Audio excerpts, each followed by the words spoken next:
Stan, here we are.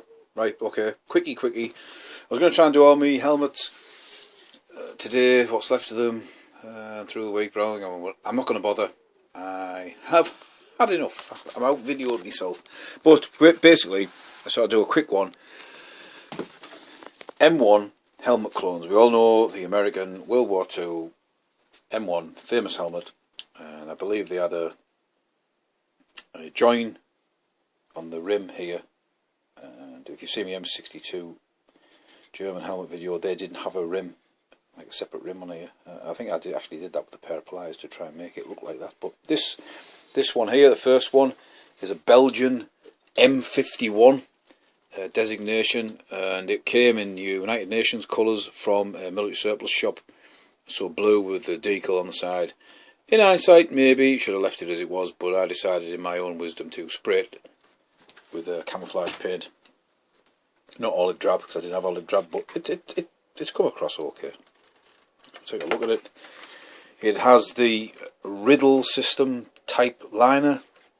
One size fits all. There's a few of the helmets, post-war helmets, seem to have that system in them. A little plastic pot inside, separate liner. Try and lift that out. See there. There is no date on the plastic liner. The steel helmet itself has this on it, VBR. It says VBR 82-1, so maybe that's 1980. So it hasn't got a great deal of age to it, 40 year old. Still a bit, I suppose. And I personally feel that the two helmet system seems a bit overly complicated for me. But these are a cheap military surplus item. You're well under your £50 mark. If you're looking for something, obviously, if you're a connoisseur of real militaria and you're not just like a military surplus git like me, the M1 real M1's a bit something you're looking for. But I think the M1 is very much like the German style helm. It is pricey. And if you don't know enough about them, you could get stiffed, because the helmet shells, I mean, they're almost identical to the American one. There will be differences. I mean, I'm looking at these two here. You can see the one on the left, which is an Austrian helmet. Both the helmet stands are the same height. Maybe it's the liner system, but the Austrian one seems a little bit higher.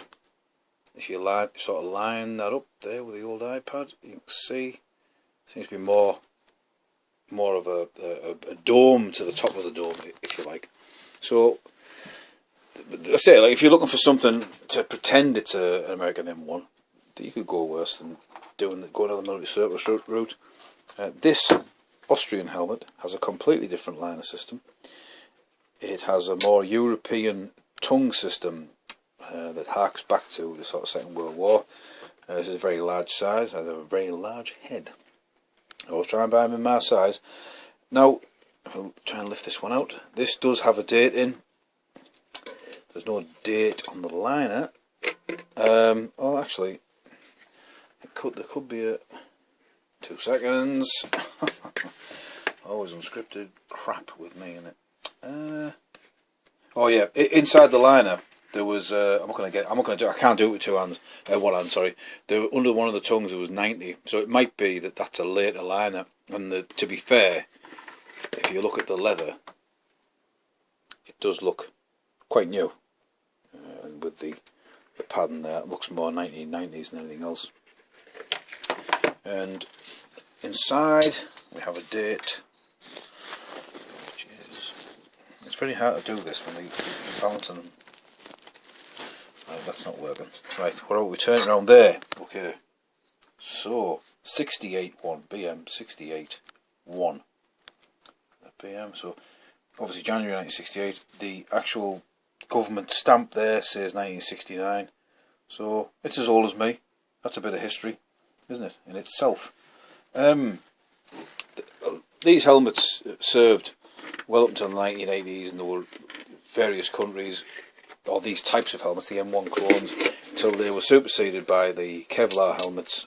And again, if watch some of the other videos, watch the Mike B channel, YouTube, where he shoots helmets. And I know it does sound a bit odd, but when you see what a Kevlar helmet was designed to do and how it stops a round from entering the wearer's head, it is quite interesting if you're from a technological point of view.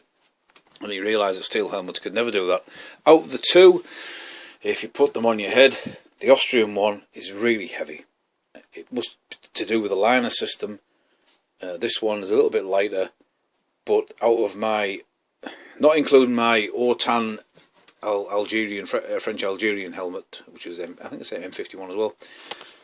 If I had to wear for any extended period of time any of the Euro clones, I have to walk across Man Cave headquarters and pick it up. I would pick the German M62 with bullet damage, simply because weight wise I'm unsure, but it's a one piece system. You pop it on your head, you're done. You know, in battle you're going to be running, jumping, all sorts of things. I feel that these types, unless someone else has got an opinion on it, and I don't know, I should get an American World War II one just to see if there is a difference, but I feel like the two helmet system seems to too much movement, a bit like the British Mark IV turtle helmets. But yeah, that's just me Euro clones, and I do have more videos coming next weekend, more helmets. There's an aircraft flying over my house. I must go and find out where it is. This is Stan, see ya.